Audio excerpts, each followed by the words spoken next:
Bueno, saludos de vuelta, porque ya es la segunda vez que grabo el video porque me quedé sin batería en el celular, así que arrancamos de vuelta. Bueno, lo que habíamos quedado, este es un video un poco repasando algunos temas que estuvimos viendo en algunos documentos la semana pasada, esta semana, sobre probabilidad, en algunas cuestiones básicas, sobre todo relativas a la resolución del trabajo práctico que tienen que entregar la semana que viene. Entonces, empezamos básicamente con lo básico, con lo principal, que es a qué nos referimos probabilidad. Y cuando hablamos de probabilidad vamos a estar hablando de un número que está comprendido entre 0 y 1, es decir, la probabilidad es acotada entre 0 y 1, un poco la definición que figura acá, ¿sí? Pero tengan presente que una vez obtenida esa probabilidad, que va a estar entre 0 y 1, la vamos a estar multiplicando por 100 para que nos dé el número de porcentaje. De todas maneras, cuando hablamos de probabilidad, a priori tenemos que conocer ciertos conceptos básicos sobre los cuales vamos a estar trabajando.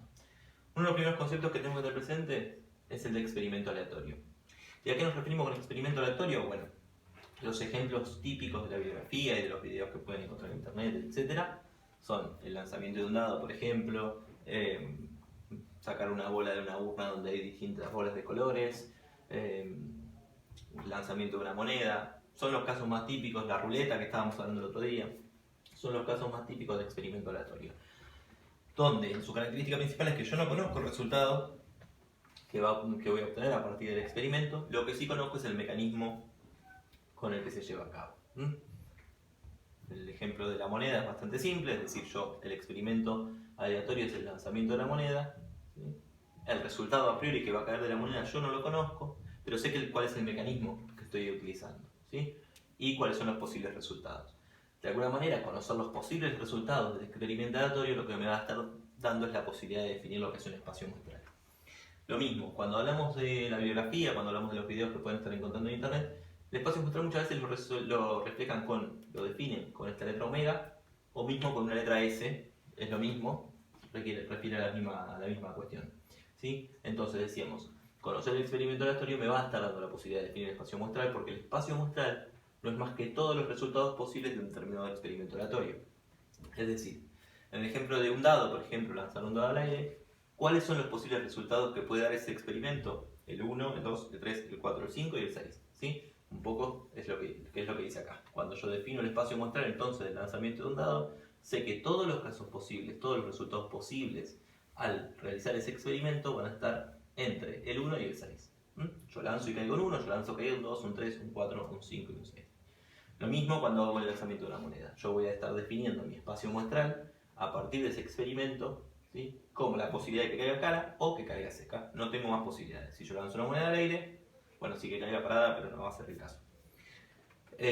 Tengo dos posibilidades. Lanzo una moneda al aire, o cae cara o cae seca. Eso es lo que define entonces mi espacio muestral. Todos los posibles resultados de determinado experimento aleatorio. Ahora bien, una vez que yo tengo definido el experimento aleatorio y tengo definido lo que es el espacio muestral, lo que luego tengo que tener y conocer es el evento o suceso. ¿Y a qué nos referimos con evento o suceso? Bueno, cuando hablamos de evento o suceso, estamos hablando de un subconjunto de los posibles resultados que obtenía en el espacio muestral, ¿sí? Es decir, un subconjunto del universo de posibles resultados. Y entonces, una vez que yo defino ese suceso, ya puedo calcular la probabilidad de que se dé ese determinado suceso. Fíjense, por ejemplo, yo puedo definir un suceso A, que sea que al realizar determinado experimento, por ejemplo, al lanzar el dado, ¿sí?, obtenga el número 1. Entonces el suceso va a estar dado por el subconjunto que contenga a estos elementos. En este caso solamente el 1. Con lo cual, el evento o suceso de A va a ser igual a 1. Que al lanzar el dado obtenga un número par, también es un subconjunto de los posibles resultados, un subconjunto del espacio muestral, pero en este caso que sea par puede ser que sea 2, que sea 4 o que sea 6. ¿Sí? Con lo cual el suceso B va a estar acotado al subconjunto de números que están incluidos en los números pares del experimento correspondiente. Lo mismo que, por ejemplo, al lanzar un dado obtengo un número mayor que 1. ¿Cuál es entonces el suceso? Bueno, que sea 2, 3, 4, 5, 6, ¿sí?, dentro de un espacio muestral que incluye al 1, al 2, al 3, al 4, al 5 y al 6. Entonces lo reduzco para definir mi evento. ¿Y el evento cuál va a ser? Bueno, en este caso, por ejemplo, que sea un número par. Solamente voy a tener 3 elementos de ese espacio muestral que contiene 6 elementos. Estas son algunas cuestiones básicas, pero que es importante conocer y que tenerlas presentes, o estudiarlas si se quiere. ¿Para qué? Porque a medida que vayamos avanzando con los ejercicios, muchas veces el conocimiento, o muchas veces no, en general el conocimiento de los conceptos básicos de la estadística, de la probabilidad, hacen que la resolución sea mucho más simple. Entonces, una vez que yo definí lo que es el espacio muestral, lo que es un suceso, ¿sí? puedo estar ya sumergiéndome en lo que sería probabilidad. Cuando hablamos de probabilidad, entonces, de ocurrencia de un determinado evento simple, vamos a estar utilizando la definición de Laplace, o la ley de Laplace, que dice que la probabilidad de A, un suceso, ese suceso que yo definí, la probabilidad que se dé ese suceso va a estar dado por el cociente entre los casos favorables y los casos posibles. Vuelvo. Cuando yo hablaba del lanzamiento de un dado y lo definía como la posibilidad de que sea de un número par, dije, bueno, mi suceso es que sea el 2, el 4 o el 6. Entonces la cantidad de casos favorables ahí van a ser 3. Mientras que la cantidad de casos posibles son que el dado caiga en el 1, el 2, el 3, el 4, el 5 o el 6. Con lo cual, si yo el suceso A lo he definido como la posibilidad de que caiga un número 3, de un número par, la cantidad de casos favorables va a ser 3, mientras que la de casos posibles va a ser 6. Con lo cual, en ese caso la probabilidad va a estar dada por 3 dividido 6, un medio o 0,5. Ahora, un ejemplo que también típico de los que venimos viendo. Si en una urna hay 4 bolas rojas, 2 azules y una amarilla, ¿sí? Cuento y en total tengo 7, 4 rojas, 2 azules y una amarilla.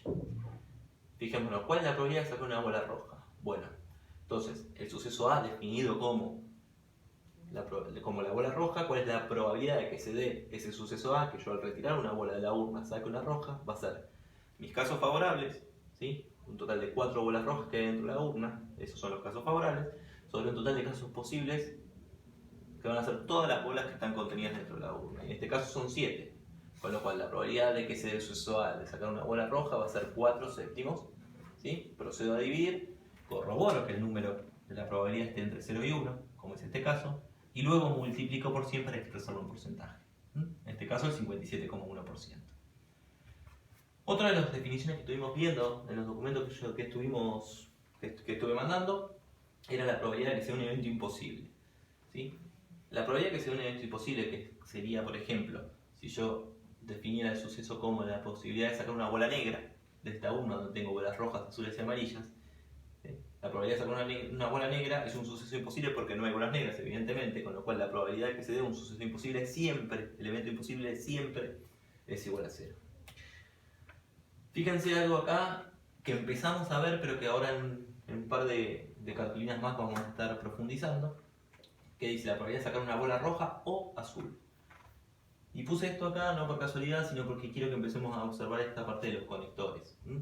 La probabilidad de sacar roja o azul, esta O de lo que me habla es de una sumatoria. ¿Y por qué? O de una suma, no una sumatoria. ¿Por qué? Fíjense, la probabilidad de sacar una bola roja yo ya la sabía, porque la tenía calculada acá. Dije, bueno, son 4 rojas sobre un total de 7. Y que salga roja o azul. Bueno, que salga roja está a mi favor, con lo cual son 4 séptimos, ya los tengo. Ahora, que salga azul, ¿cuál es la probabilidad? Bueno, que salga azul van a ser 2 bolas azules sobre un total de 7 bolas. Con lo cual, que salga roja o azul va a ser la suma de que salga roja o que salga azul. O sea, 4 de 7 más 2 de 7. ¿Sí? Entonces, esta O lo que me está indicando es que voy a tener que estar sumando. Otra de las probabilidades que estuvimos viendo es la probabilidad de complemento, ¿no? Habíamos dicho, si la probabilidad suma 1, y yo sé que la probabilidad del suceso A es una determinada probabilidad que está entre 0 y 1, la probabilidad de que no ocurra va a ser 1 menos la probabilidad de que ocurra A. ¿Sí? Veámoslo acá con un ejemplo, así no meto tanto palabrerío. La probabilidad entonces de que la bola no sea roja. ¿Cuál es la probabilidad de que no sea roja? Bueno, es la probabilidad, es 1 menos la probabilidad de que sea roja. La probabilidad de que sea roja ya sé cómo calcularla, casos favorables sobre casos totales. Entonces yo tengo 4 séptimos en la probabilidad de que sea roja, 1 menos 4 séptimos me va a estar dando la probabilidad de que no sea roja, ¿sí? La probabilidad de complemento. Ahora bien, ¿tengo otra manera de calcularlo? ¿De que no sea roja? Sí. ¿Cómo lo puedo calcular? Bueno, la probabilidad de que sea azul o amarilla. En ese caso, si es azul o amarilla, voy a estar diciendo, bueno, los casos favorables que tenga son 2 sobre 7, que sea azul, más 1 sobre 7, porque digo O que sea amarilla, 2 sobre 7 más 1 sobre 7 va a ser 3 séptimos. Esa es la probabilidad de que sea o azul o amarilla, con lo cual, si es azul o amarilla, no es roja. Y es la misma la respuesta, lo que son dos caminos distintos. Un poco acá está reflejado. Estas, fíjense, la probabilidad de que sea azul o la probabilidad de que sea amarilla es igual a 42,9, que es exactamente lo mismo hacer 1 menos la probabilidad de que sea roja. ¿Sí? Son dos caminos alternativos para obtener la misma solución. ¿Qué quiero decir con esto? Que a medida que nosotros vayamos avanzando es importante conocer las herramientas y las propiedades de probabilidad, porque de alguna manera muchas veces algunos ejercicios contienen datos que me permiten resolver de una manera, pero también muchas veces me van a faltar datos y si yo no conozco bien las propiedades probablemente no pueda resolver el ejercicio. Veamos un segundo ejemplo. Imagínense el caso de evento simple, pero conjunto, se lanzan dos dados al aire, ¿no? Yo tengo un dado, lo lanzo al aire, cae y lo vuelvo a lanzar. ¿Cuál es la probabilidad de que la suma de las dos tiradas dé un 4? Bueno, en este caso lo que lo vuelvo a definir es, en principio, el evento o el suceso. ¿Cuál es el suceso o el evento? Que la sumatoria de 4. ¿Y cuál es la probabilidad de que se dé ese suceso? Bueno, la probabilidad nuevamente, y otra vez con la ley de Laplace, va a estar dada por los casos favorables sobre los casos posibles. Las combinaciones de las tiradas de dado para que a mí me dé 4 son pocas, no son muchas. Es que en el primer dado que tiré salga un 1 y en el segundo dado salga un 3. Que en el primer dado salga un 3 y en el segundo salga un 1. O que salga 2 en el primero y 2 en el segundo. Entonces tengo 3 casos favorables sobre un total de ¿cuánto?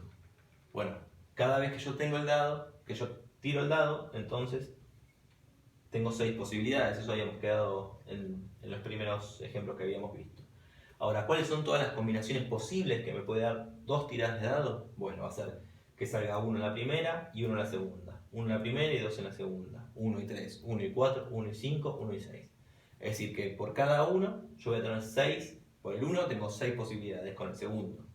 Si en el primero saco un 2, después voy a tener 2 en el primero y 1 en el segundo, 2 en el primero y 2, 2 en el primero y 3 en el segundo, 2 en el primero y 4 en el segundo, 2 en el primero y 5 en el segundo, 2 en el primero y 6 en el segundo. Es decir, voy a tener en total 36 combinaciones posibles. ¿Sí? El 1 con el 1, 2, 3, 4, 5, 6, el 2 con el 2, 3, 4, 5 y 6 y así sucesivamente. Es decir, voy a tener 6 por 6, 36 casos posibles. Sobre 3, es decir, 3 casos favorables sobre 36 casos posibles. Con lo cual, la posibilidad, la probabilidad de que la sumatoria de un lanzamiento de dados, de dos dados, sea 4, es 3 combinaciones posibles sobre 36 combinaciones totales. Divido, siguiendo la regla de Laplace, y obtengo un número acotado entre 0 y 1, que al multiplicarlo por 100 lo expreso en porcentaje. Básicamente es eso. Ahora, la probabilidad de que la suma sea distinta de 4. ¿Cuál es la probabilidad entonces de que al lanzar un dado, dos dados, la probabilidad sea distinta de 4? Lo mismo que habíamos visto recién, la probabilidad de complemento, es decir, si la probabilidad total es 1 y yo ya sé la probabilidad de que se dé el suceso A, de que suceda A, la probabilidad de que no suceda A va a ser 1 menos la probabilidad de A. ¿Sí? Es decir, la probabilidad de que no suceda A va a ser 1 menos la probabilidad de A, 1 menos 0,083, 91,7%. ¿Sí? El razonamiento es el mismo, es muy similar. Lo único que tengo que tener presente son estas propiedades, que la propiedad de complemento es 1 menos la probabilidad del suceso, de que se dé ese suceso. Ahora bien, algo importante también conocer es qué clase de sucesos tenemos, cómo los clasificamos. Bueno, vamos a tener sucesos que son mutuamente excluyentes, ¿sí? Sucesos mutuamente excluyentes refiere a aquellos sucesos que no se pueden dar en simultáneo. A ver, acá no puse ningún ejemplo, pero imagínense, por ejemplo, que la clase nuestra, la clase de estadística, se divide en dos. En alumnos que tienen más de 20 años y alumnos que tienen menos de 20 años, ¿no? Y yo digo, ¿cuál es la probabilidad de que al elegir un alumno al azar del aula, ¿sí?, tenga más de 20 años y menos de 20 años? Bueno, ese suceso es imposible que se dé de manera conjunta. Es decir, si yo el suceso A lo tengo definido como alumnos mayores de 20 años y el suceso B como alumnos menores de 20 años, si yo tomo un alumno al azar, jamás podría ser un alumno que pertenezca al suceso A y al suceso B. ¿Sí? De ahí que sean sucesos mutuamente excluyentes. O se da A o se da B, pero nunca de forma conjunta. Lo mismo, sucesos tenemos compatibles. ¿Sí? Y estos sí pueden ocurrir en simultáneo, y que son básicamente los que venimos viendo hasta ahora. Es decir, los tengo divididos los alumnos en que sean mayores de 20, menores de 20, y que sean, no sé, que tengan ojos oscuros o ojos claros. Bueno, ¿puede tener más de 20 y ojos oscuros? Sí. ¿Puede tener más de 20 y ojos claros? Sí. Son sucesos que se pueden dar en simultáneo, sucesos que son compatibles. ¿Sí? Luego vamos a estar hablando de sucesos dependientes e independientes, que es otra clasificación. Y acá es importante porque esto nos va a dar pie a lo que es probabilidad condicionada. ¿Y a qué me refiero? Bueno, sucesos dependientes, ¿sí? Que son estos acá en la clasificación, se refiere a aquellos en los cuales la ocurrencia de uno está sujeta a la ocurrencia de otro. ¿Sí? Un ejemplo de esto, ¿cuál podría ser? Bueno, imagínense, por ejemplo, el típico caso de una urna con bolas de distintos colores. Si yo tomara una bola de esa urna, ¿sí? Y no la volviera a meter, es decir, voy a hacer dos sucesos simultáneos. Voy a sacar una bola y luego voy a sacar otra bola de esa misma urna. Si yo no, luego de realizar la primera extracción de la bola, no la vuelvo a poner dentro de la urna, el número total de bolas que hay dentro de la urna va a cambiar, ¿sí? Porque ahora va a faltar una, que es la que yo saqué en el primer experimento y no la volví a reponer. Con lo cual, en el segundo suceso, el total de casos posibles va a ser menor al que era antes de que ocurriera el suceso A. En ese sentido, es lo que estoy diciendo, es la ocurrencia del suceso B va a estar condicionada al suceso A. Acá hay un ejemplo y lo vamos a estar viendo ahora. Y luego tenemos sucesos independientes, ¿sí? Que quiere decir que la ocurrencia de uno no condiciona a la ocurrencia del otro. ¿Qué ejemplo podría ser de sucesos independientes? Bueno, lo mismo el dado, por ejemplo.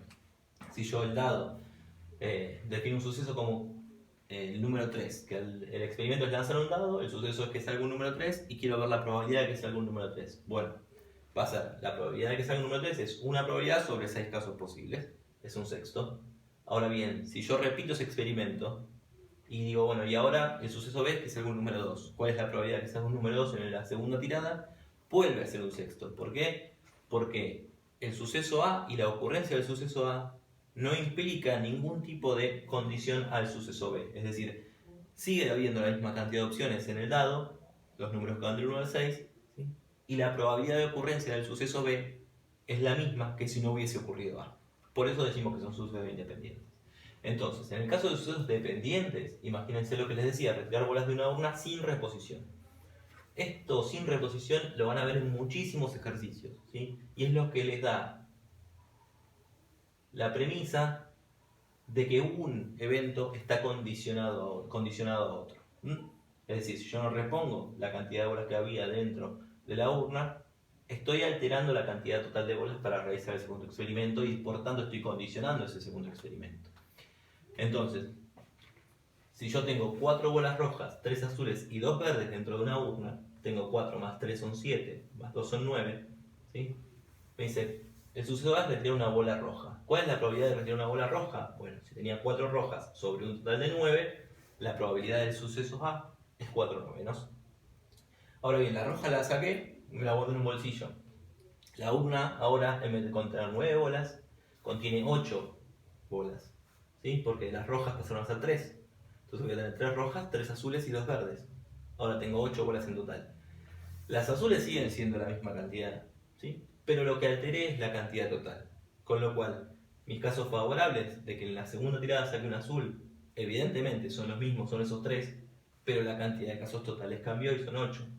Con lo cual, el hecho de que haya ocurrido A, de que yo en la primera extracción de una bola de la urna haya sacado una bola roja y que no la vuelva a meter, ha condicionado la probabilidad del segundo suceso. De ahí que son sucesos dependientes. Y lo que les decía de sucesos independientes, lo mismo que estaba diciendo recién. Sucesos independientes entonces son aquellos que no condicionan la ocurrencia de uno a otro. Entonces, obtener 3 en una primera tirada de dado y obtener 3 en una segunda tirada de dado es lo mismo. Es decir, no es lo mismo, pero no está condicionado bajo ningún aspecto que ocurra A que ocurra B. Es decir, que la probabilidad condicionada de B, tal que haya ocurrido A, sigue siendo la probabilidad de B. ¿Sí? La ocurrencia del suceso A no condiciona a la ocurrencia del suceso B. Pero bueno, ¿qué me permite esto? Ingresar o meternos en lo que quiere decir probabilidad condicional, a lo que nos referimos cuando hablamos de probabilidad condicional. Y cuando hablamos de probabilidad condicional, un poco lo estuvimos viendo y nos referimos a que ocurre un determinado suceso sabiendo que ha ocurrido otro previamente. Es decir, tenemos certeza sobre la ocurrencia de un suceso previo. ¿Sí? Entonces, la probabilidad de que ocurra un evento dado, la probabilidad de que ocurra un evento dado que ha ocurrido otro. Y acá le pongo tengo certeza. Pero veámoslo con un ejemplo porque seguramente va a ser mucho más claro. Si por ejemplo el 50% de los alumnos de un colegio desaprueba matemáticas, el 60% desaprueba física y el 30% desaprueba ambas, si yo selecciono un alumno al azar, ¿cuál es la probabilidad de que desapruebe matemáticas sabiendo que desaprobó física? Sabiendo que, lo que me está diciendo es, ojo, que ya sucedió algo acá. ¿Sí? Yo ya sé que desaprobó física. Entonces se me acota el conjunto de posibles resultados. ¿Por qué? Porque ahora solamente voy a estar tomando aquellos que ya sé que desaprobaron física. Entonces, ¿cómo se establece la probabilidad condicionada? Bueno, lo primero que voy a hacer es definir los sucesos. ¿Cuál es el primer suceso? Bueno, desaprobar física. ¿Sí? ¿Y desaprobar física tengo el dato? Sí, claro. Porque me dice acá, dice 50% desaprobar matemática, el 60% desaprobar física. O sea que el suceso A, desaprobar física, tiene una probabilidad de 60%. Y desaprobar matemática, el suceso B, también tengo su probabilidad, ¿sí? Que es un 50%. El 50% desaprueba matemática. Ahora bien, ¿cuál es la probabilidad de que desapruebe matemática sabiendo que desaprobó física? ¿Sí? Fíjense, cuestiones que son más de ejercitación que otra cosa, pero para que se acuerden, la probabilidad de B condicionada a es igual a la probabilidad de A y B. Acuérdense que esta U invertida se lee como I, es decir, la probabilidad de A y B dividida la probabilidad de A. Siempre el que divide es el condicional. Y además, esta probabilidad tiene que ser distinta de 0. ¿Sí? Porque de no ser distinta de 0 esta probabilidad, es decir, si esta probabilidad fuese 0 no puedo proceder a la división. Con lo cual la probabilidad condicionada de B tal que haya ocurrido A es la probabilidad de A y B dividida la probabilidad de A. Y en este caso me fijo si tengo todos los datos. Pareciera que sí. ¿Por qué? Porque la probabilidad de A, que es de desaprobar física, ya la tenía en el enunciado del ejercicio, 60%. Y la probabilidad de A y B, es decir, el 30% me dice acá, desaprueban ambas. O sea que desaprueban matemática y física, que es esto que está acá. Con lo cual lo único que tengo que hacer para hallar esta probabilidad es proceder a dividir 0,3, el 30% que desaprueba ambas, y 0,6, que es el 60% que desaprueba solamente física. Entonces, 0,3 dividido 0,6, 0,5, y la respuesta es 50%. ¿Sí? Esa es la probabilidad condicionada de un evento con otro. ¿Sí? Yo tengo certeza entonces de que un evento ocurrió previo a que haya ocurrido el otro evento. O sea, que uno condiciona al otro. Veamos otro ejemplo más. Dice, la probabilidad de que una persona consuma mayonesa es 65%, que consuma ketchup 70% y que consuma ambas 55%. Creo que lo mandé en los documentos, así que de última lo pueden ver ahí. Entonces dice, si se selecciona al azar una persona, ¿cuál es la probabilidad de que consuma mayonesa dado que consume ketchup? Bueno, nuevamente, leyendo el enunciado, lo primero que tengo que darme cuenta es que acá hay una condición. Me están pidiendo que diga cuál es la probabilidad de que consuma mayonesa sabiendo que consume ketchup. La condición es que consuma ketchup, con lo cual, ¿voy a estar evaluando en todas las personas? No. Voy a estar evaluando solo en aquellas que sé que consumieron ketchup o que consumen ketchup. Entonces, es la probabilidad, si yo defino los sucesos, que consuma mayonesa, el suceso A, lo tengo como dato. La probabilidad de que consuma mayonesa es 65%. El suceso A es consumir mayonesa y la probabilidad es 65%. El suceso B, que consuma ketchup, y la probabilidad también la tengo, 70%. Entonces, suceso B, que consuma ketchup, la probabilidad de que ocurra es el 70%. Y la probabilidad conjunta, es decir, que consuma mayonesa y ketchup, es del 55%. que consuma ambas, 55%. ¿Sí? Entonces, ahora que yo tengo que establecer cuál es la probabilidad condicionada, ¿sí?, de que consuma mayonesa sabiendo que consuma ketchup, la condición ¿cuál es? El ketchup. ¿Sí? Siempre dividido por la condición que consuma ketchup. Entonces, estoy acotando a aquellos que consumen ketchup. ¿Sí? Y la probabilidad entonces, según la fórmula de A y B, también la tengo, ¿sí?, que es que consuman ambas, 55%. Con lo cual, 0,55 dividido por 0,70 me está dando la probabilidad de que al tomar una persona al azar consuma mayonesa sabiendo que consume ketchup. Ahora bien, también estuve hablando el día que hicimos la charla por Zoom o por WhatsApp sobre los diagramas de Venn, ¿sí? El diagrama de Venn tiene esta forma. Fíjense, diagrama de conjunto con intersección. Dentro de este rectángulo yo he definido el espacio muestral, ¿sí? A es el suceso consumir mayonesa, B es el suceso consumir ketchup.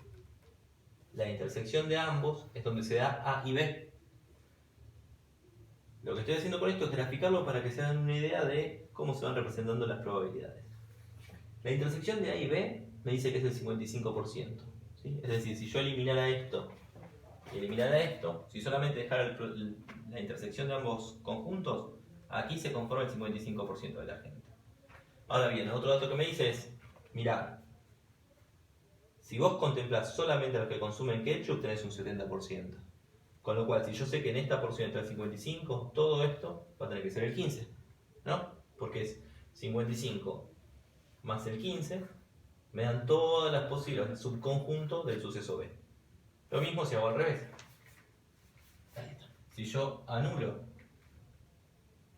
el suceso B y solamente me fijo en el suceso A, yo sé que el 55% van a estar acá, que era la parte de la intersección. Con lo cual, si en el total el suceso A, que son los que consumen mayonesa, es un 65% y aquí tengo un 55%, todo el resto tiene que ser un 10%. ¿Sí? Con lo cual voy a tener 10, 55 y 15. ¿Sí? Porque 15 más 55 es 70, 55 más 10 es 65, 65 y 70. ¿Sí? Y la intersección 55. ¿Sí? Esto es un poco para que se hagan la idea de cómo se representan mediante un diagrama de Venn las diferentes probabilidades. A, B e intersección. ¿Sí?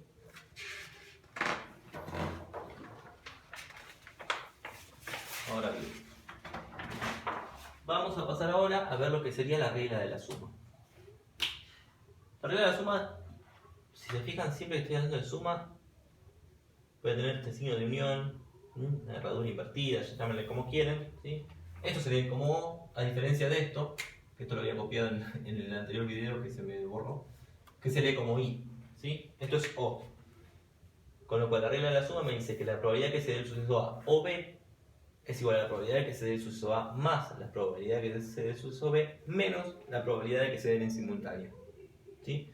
Pueden volver a graficarlo, hacer el intento de graficar un diagrama de Venn con las estructuras, con la intersección.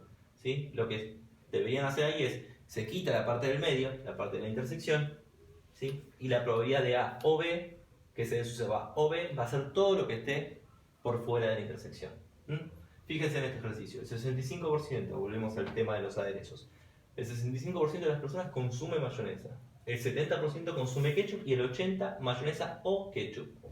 Siento que está acá, mayonesa o ketchup el 80%. Entonces, ¿cuál es la probabilidad de que consuma ambas en simultáneo o ambas a la vez? ¿Sí? Es decir, a través de la regla de la suma yo voy a poder estar resolviendo este ejercicio que lo que me están preguntando es esto. ¿Cuál es la probabilidad de que consuman A y B? Bueno, ¿cuál es la probabilidad? Copio la fórmula de la regla de la suma y digo, bueno, el suceso A es que consuma mayonesa. ¿Tengo la probabilidad de que suceda? Sí, es un 0,65. La probabilidad de que suceda B, que consuma ketchup, ¿la tengo la probabilidad? Sí, 0,70. ¿Y tengo la probabilidad de que consuma una o la otra? Sí, el 80% consume mayonesa o ketchup, 0,80.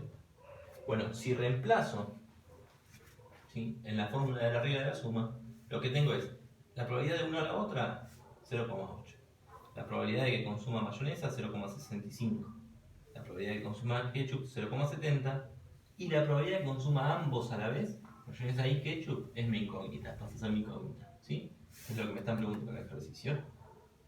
Entonces, esta probabilidad que la tengo acá restando, la puedo pasar del otro lado del igual sumando, que es lo que hice acá, y luego resuelvo, ¿no? Es 0,65 más 0,70, 1,35, menos 0,8 que pasa restando del otro lado, con lo cual la probabilidad de que consuma A y B es igual a 0,55. ¿Sí? ¿Qué quiere decir esto? Nuevamente, ahora no tengo el diagrama acá.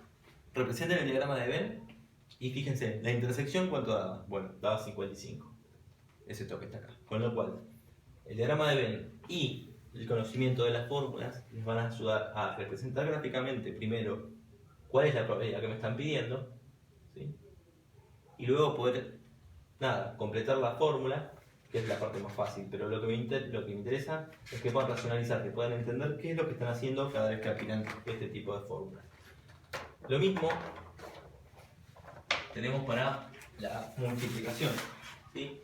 Esto que habla de los conectores. Cuando hablo de O, hablo de suma. Cuando hablo de I, hablo de multiplicación, ¿sí? Ahora bien, la regla de la multiplicación tiene algunas cuestiones que hay que tener en cuenta.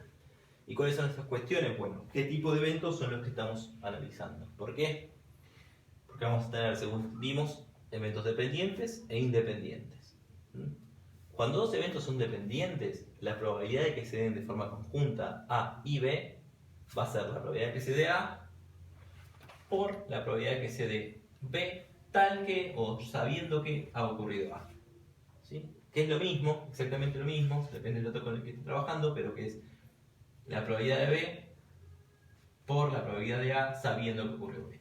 Es decir, siempre la condición, fíjense, cambia en función de los datos que tengo. Si al principio estoy averiguando la probabilidad de A, tengo como dato la probabilidad de A y la condicional de B tal que ha ocurrido A, o si tengo la probabilidad de B y la probabilidad de A tal que ocurrió B. Ahora lo vemos con un ejemplo. Pero de todas maneras, pasando a los eventos independientes, ¿cuál es la probabilidad de que se dé A y B? Es la probabilidad de que se dé A por la probabilidad de que se dé B. ¿Sí? Esta demostración se las mandé en uno de los archivos. ¿Sí? Así que léanla y traten de volver a hacer los ejercicios una vez leída la demostración. Pero de todas maneras, volvamos a los casos que estábamos viendo, al caso de la urna, por ejemplo. Si en una urna hay 3 bolas verdes, 5 rojas y 2 azules, 3 más 5, 8 más 2, 10. ¿Cuál es la probabilidad de sacar una primera bola azul y una segunda verde si no hay reposición? Nuevamente aparece esto, si no hay reposición. Es decir, saco una primero, no la vuelvo a poner en la urna y saco una segunda. Entonces, la probabilidad de, si yo defino el suceso A como la probabilidad de sacar una bola roja, perdón, azul, que es lo que me dicen, ¿cuál es la probabilidad de sacar una bola azul en la primera vez que retiro?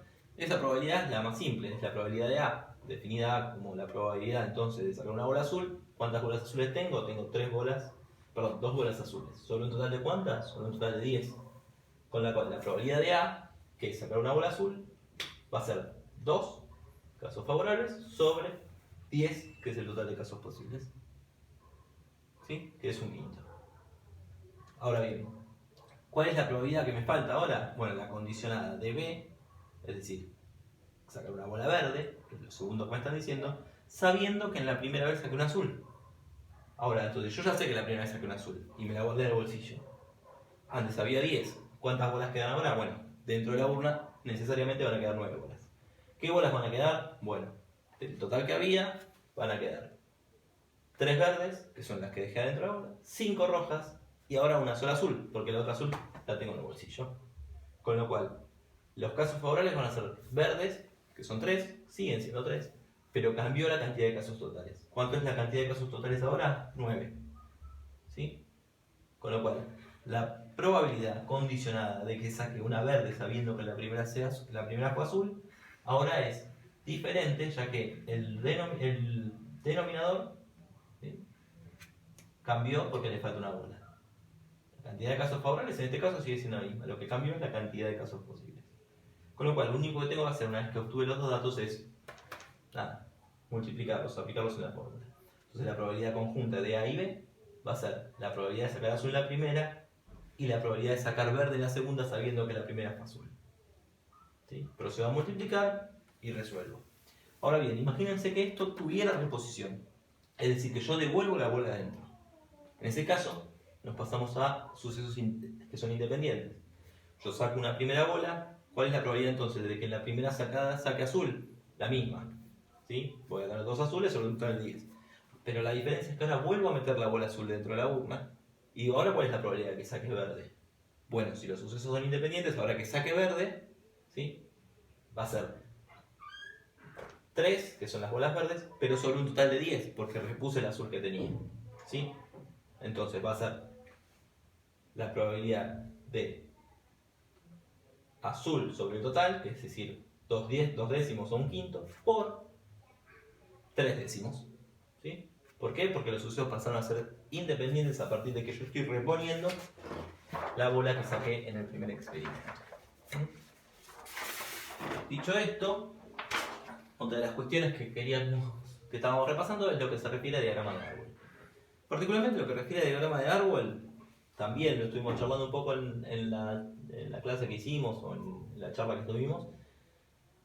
La idea es que el diagrama de árbol lo que me va a permitir es establecer todas las posibilidades, ¿sí? Y con ciertos mecanismos poder obtener todas las probabilidades posibles. Es decir, fíjense, por cada nudo que yo tenga se van a bifurcar una cierta cantidad de ramas. Todas esas ramas que parten de un nudo común tienen que sumar una, que es la probabilidad total, ¿sí? Entonces, imagínense esto. Si se lanza 2 veces una moneda al aire, es decir, va a ser un experimento donde lanzo una moneda, cae la moneda, la agarro y la vuelvo a lanzar.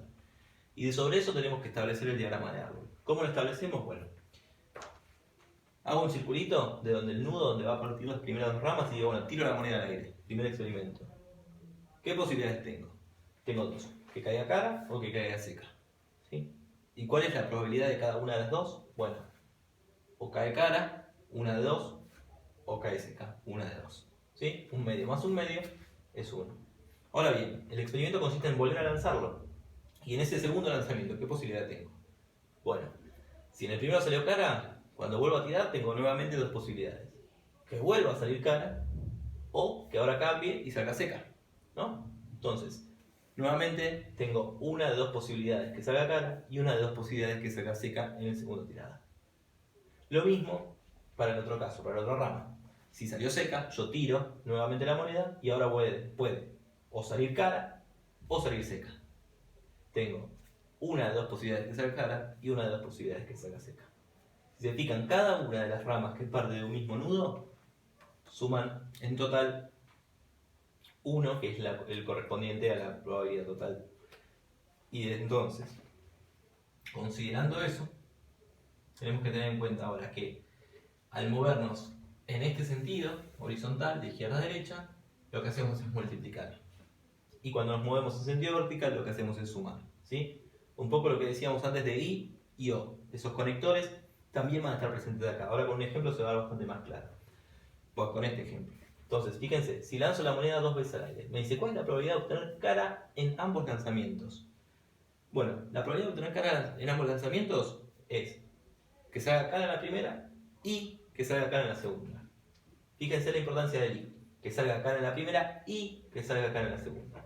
Entonces, que salga cara en la primera y que salga cara en la segunda es la única posibilidad que tengo de que salga cara 2 veces, ¿sí? El resto, las combinaciones me dan otra cosa. Pero entonces yo estoy diciendo que salga cara en la primera y cara en la segunda, estoy diciendo que voy a multiplicar cara en la primera y, o sea, por cara en la segunda. Un medio por un medio. Cara en la primera y cara en la segunda es un medio por un medio, es igual a un cuarto o un 25%. ¿Sí? Ahora fíjense, dice, la probabilidad de que se obtenga solo una vez cara. Solo una vez cara. ¿Cuáles son las posibles ramas que yo tengo del árbol para que salga una sola vez cara? Que salga cara en la primera, pero si salió cara en la primera, la segunda tiene que ser seca, ¿no? Entonces tendría que ser este de acá, cara en la primera y seca en la segunda, cara en la primera y seca en la segunda, o seca en la primera y cara en la segunda. ¿Sí? Son las únicas 2 combinaciones que yo tengo para que salga cara en una sola de las tiradas. Es decir, cara en la primera y seca en la segunda, cara en la primera y seca en la segunda, o cara en la primera, seca en la primera y cara en la segunda. Fíjense, k en la primera y k en la segunda multiplico. ¿Sí? O, ahí sumo, c en la primera y k en la segunda. Y ahí vuelvo a multiplicar. ¿Sí? Entonces, siguiendo las ramas, es k en la primera y, es decir, por c en la segunda, o más c en la primera y por k en la segunda. Un medio por un medio, más un medio por un medio, es un medio porque es un cuarto más un cuarto, un medio 0,5. ¿Sí? Pero lo que me interesa entonces es que entiendan cómo se utilizan los conectores y cómo se lee el diagrama del árbol. Que de todas maneras acá hay un segundo ejemplo, como para que quede un poco más claro, a ver si ayuda. Entonces, el ejemplo dice, en la universidad hay 3 aulas, roja, azul y negra. En el aula roja está el 50% de los estudiantes, en el aula azul está el 30% y en la negra el 20%. Además, en todos hay un 40% de hombres. ¿Sí? Estos son los datos del ejercicio. Si se selecciona al azar un alumno, ¿no? Un alumno cualquiera, ¿cuál es la probabilidad de que sea mujer y del aula azul? ¿Sí? Bueno, vamos de a poco. Primero construimos el árbol. Partimos del nudo, voy a tener 3 ramas. ¿Cuáles van a ser esas ramas? Aula roja, aula azul y aula negra. ¿Sí? ¿Y los datos de cada una de las ramas los tengo? Sí. ¿Cuáles son? Dice, en el aula roja está el 50% de los estudiantes, 0,5 el aula roja. En el aula azul el 30%, azul 30%. ¿Sí? Y en el aula negra el 20%, negra 20%. Con lo cual 0,5 más 0,3, 0,8 más 0,2, 0,1. Si sumo las ramas y no me da 1, algo estoy haciendo mal. En este caso da 1, perfecto. ¿Sí? Ahora bien, un segundo dato que me dice, en todas las aulas el 40% es hombre. Obviamente, si el 40% es hombre, bueno, no tan obviamente, ya hemos aprendido bastante en cuanto a diversidad sexual, pero más allá de eso, volvamos a cerrar el cerebro para este tipo de ejercicios. Dice, si el 40% es hombre, evidentemente el 60% es mujer. Con lo cual, una de las ramas del aula roja va a ser que el 40% sea hombre, 0,4, y 0,6 mujer. Sumo las ramas, 0,4 más 0,6 da 1, perfecto. Lo mismo con el azul. Digo, en el aula azul tengo un 40% de hombres, con lo cual voy a tener un 60% de mujeres. 0,4 más 0,6 vuelve a dar 1. Y lo mismo en la negra, ¿sí? Porque me dicen todas hay un 40% de hombres. 0,4 más 0,6. ¿Sí? Entonces, a mí lo que me están preguntando es, si yo selecciono al azar, ¿cuál es la probabilidad de que sea mujer y del aula azul? ¿Sí? Entonces, lo que hago es, ¿cuáles son las posibles lugares donde tengo mujer? Bueno, tengo mujer acá, en el aula roja, tengo mujer acá, en el aula azul, y tengo mujer acá en el aula negra. Pero a mí me están pidiendo solamente las mujeres que pertenecen al aula azul. Con lo cual, el camino que voy a tener que hacer va a ser este, ¿no? En horizontal, mujer y azul.